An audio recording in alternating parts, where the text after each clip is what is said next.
yung susi. Wala yung susi.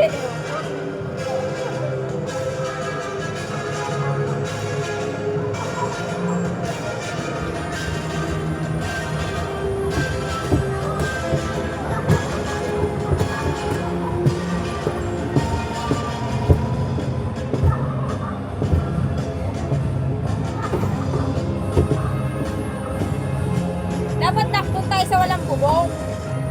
Bakit? Wala, para kita.